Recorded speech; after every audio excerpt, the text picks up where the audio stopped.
ඕනම කොන්දයක් ඇද වෙච්ච එකක් කෙලින් කරන්න පුළුවන්.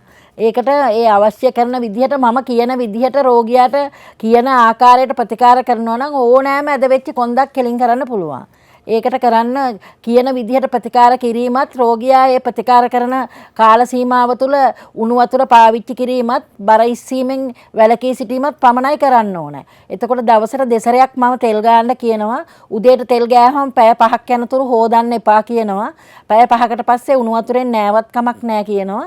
ආයිත් රැයට තෙල් ගාලා උදේට හොදලා තමයි නැවත තෙල් ගන්න. ඉතින් මේ ක්‍රමයට හරියට ක්‍රමානුකූලව කරලා කුඳු වැටපෙළ යථා තත්ත්වයටපත් වුණාට පස්සේ ඒකේ කාර්ට්ලේජ් වර්ධනය වෙන්න නැවත ආපහු ඒ කොඳු වැටපෙළ ශක්තිමත් වෙලා ඕනම වැඩක් කරලා ඕනම විදිහක ජීවත් වෙන්න පුළුවන් විදිහට තව තෙලක් තියෙනවා කාර්ට්ලේජ් වර්ධක තෙලක්. ඒක දීලා කාර්ට්ලේජ් ශක්තිමත් වෙන්න ශරීරයෙන් කාර්ට්ලේජ් හැදෙන බෙහෙත් තියෙනවා මං හදපුවා. ඒවා පාවිච්චි කරන දුන්නාම රෝගියා සාමාන්‍ය කෙනෙක් බවට පත් වෙනවා.